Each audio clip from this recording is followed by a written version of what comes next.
पाकिस्तान और south Africa के दरमियान होने वाले दूसरे ओडीआई मुकाबले के अंदर जब पाकिस्तानी टीम को शिकस्त हुई है तो काफी लोगों ने हैरानी का इजहार किया कि इतनी अनसर्टेनिटी पाकिस्तानी टीम के अंदर कैसे आ सकती है। यानी कि एक मुकाबला हम जीतते हैं, अगले मुकाबले के अंदर हम फिर हार जाते हैं। हमें जैसे ही थोड़ा सा हौसला होने लगता है कि हमारी टीम ठीक है, हम दोबारा से अपनी औकात पर वापस आ जाते हैं। तो ये अनसर्टेनिटी वाला जो मैटर चल रहा है, इसके पीछे रीजन क्या है, ये मैं आपको थोड़ा सा डिफाइन करके बताऊंगा कि क्यों पाकिस्तानी टीम इस सिचुएशन से गुजर रही है। पहले हम पाकिस्तान के बैटर्स को देखें तो पाकिस्तान के बैटर्स की जो एवरेज है वो साउथ अफ्रीका के खिलाफ अच्छी नजर आती है। हम यहाँ पर सलमान अली आगा की बात करें, 85 की उन्होंने एवरेज के साथ रन किए अभी तक साउथ अफ्रीका की टीम के खिलाफ।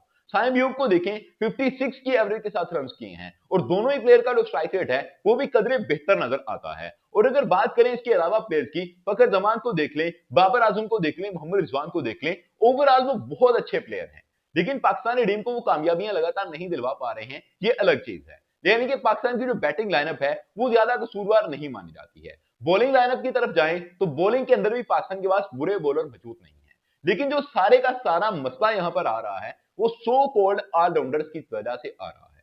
पाकिस्तानी टीम इतने ऑलराउंडर्स लेकर जा रही है कि पाकिस्तानी टीम का बैलेंस ही नहीं बन पा रहा है। असल के अंदर मैं आपको बता दूं कि ऑलराउंडर्स की वजह से थ्रेट क्या होता है। ऑलराउंडर की वजह से जो सबसे बड़ा मसला होता है उसकी एक मिसाल आपके पास वेस्ट इंडीज की टीम है। वेस्ट इंडीज की टीम वो टीम है जिन्होंने हर प्लेयर को एज ऑलराउंडर खिलाया। कैरम पुलार्ड आपको ऑलराउंडर खेलते हुए नजर आए, सैमी को आपने ऑलराउंडर खेलते हुए देखा, क्रिस गेल को आपने ऑलराउंडर खेलते हुए देखा।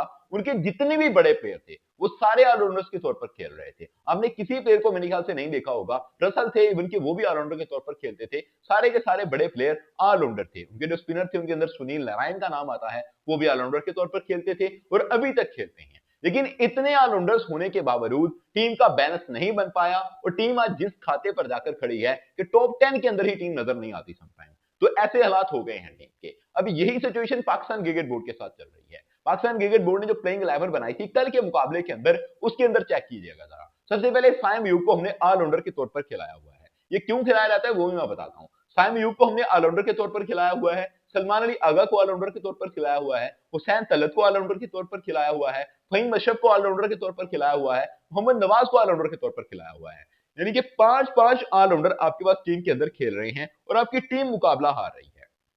अब पाकिस्तान क्रिकेट बोर्ड ये करता क्यों है? करने के पीछे मकसद ये होता है, जैसे हमने हसन नवाज को भी ड्रॉप करके उसकी जगह पर लाया था इस प्लेयर को, कि हमने हुसैन तलत को कह लें कि उनकी जगह पर रखा हुआ है। हुसैन तलत को उनकी जगह पर क्यों रखा गया? बेसिकली अगर हसन नवाज एक चीज करता है और उस चीज के अंदर वो फेल हो जाता है तो वो सीधा सीधा पाकिस्तान क्रिकेट बोर्ड के ऊपर ब्लेम आएगा कि इसको क्यों आपने टीम के अंदर शामिल किया। लेकिन अगर ऑलराउंडर को टीम के अंदर शामिल कर लिया, उसका कोई एक फैक्टर भी चल गया, अगर उसकी बैटिंग चल गई या बॉलिंग चल गई, पाकिस्तान क्रिकेट बोर्ड अपने आप को डिफेंड कर सकता है। ऐसे कि हमने एशिया कप के अंदर देखा था कि साइम यूब बॉलिंग कर रहे थे, हालांकि उनको प्रॉपर बैट्समैन के तौर पर टीम के अंदर होना चाहिए था और वो बैटिंग ऑलराउंडर होने चाहिए थे। लेकिन उनकी बॉलिंग चली तो ये कह दिया कि हमारे पास ये बॉलर था, इस वजह से हमने अच्छी कारकर्दगी दे ली, हम फाइनल तक पहुंचे। साइम यूब का बहुत बड़ा रोल है, दुनिया का नंबर 1 ऑलराउंडर बन गया और उसके बाद उसको दोबारा से टीम के अंदर जगह मिल गई। और साइम यूब की जो बैटिंग नहीं चल पा रही थी वो चर्चा के अंदर ही नहीं आई और पाकिस्तान क्रिकेट बोर्ड को सबसे बड़ा डैमेज साइम अयूब की बैटिंग ना चलने की वजह से पहुंचा। इस चीज के ऊपर शायद पाकिस्तान क्रिकेट बोर्ड ने भी गौर ना किया हो क्योंकि उनकी बॉलिंग चल पा रही थी।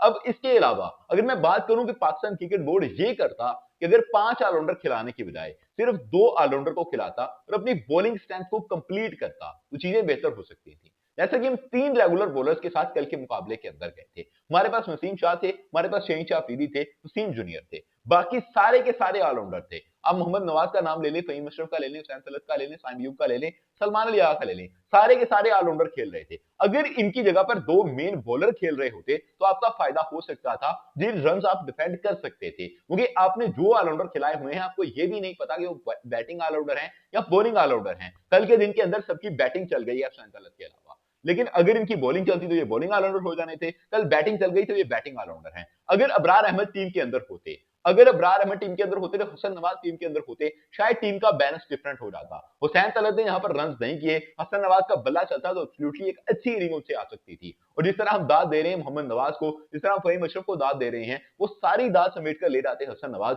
और बेहतरीन कारकर्दगी देते थे। और दूसरी तरफ अबरार अहमद अगर अपनी बॉलिंग का जादू दिखाते या फैसल अकरम को स्क्वाड के अंदर शामिल किया जाता तो वो बेहतरीन चीज कर सकते थे पाकिस्तान के लिए। लेकिन हमने ऑलराउंडर को तरजीह दी जिन्होंने पाकिस्तान क्रिकेट बोर्ड का बेड़ा डबोया हुआ है और फिलहाल मुझे ऐसा लग रहा है कि जो बॉलर्स हैं उनके साथ ज्यादती हो रही है। क्योंकि हमने ऑलराउंडर्स को टीम के अंदर दाखिल करके टीम का बैलेंस इतना बिगाड़ दिया है कि 3 बॉलर्स के साथ हम खेल रहे हैं। मतलब ओडीआई के अंदर 30 ओवर हमारे पास रेगुलर हैं और बाकी 20 ओवर्स के अंदर हमने जो है वो इर्रेगुलर बॉलर से बॉलिंग करवानी है, जो कि बहुत अनसर्टेन सिचुएशन बन जाती है। हालांकि पाकिस्तान के जो रेगुलर बॉलर थे वो भी पिटते हुए नजर आए, लेकिन अगर ज्यादा हमारे पास रेगुलर बॉलर हो फिर हम उनको मौका दे सकते हैं और चीजें बेहतर कर सकते हैं। लेकिन इस तरह से कल चीजें चल रही थी, ये तो बिल्कुल ही आउट ऑफ सेंस नजर आ रहा है। आपका इस बारे में क्या कहना है, कमेंट करके अपनी राय का इज़हार जरूर कीजिएगा। Subscribe channel for more videos. Thank you all.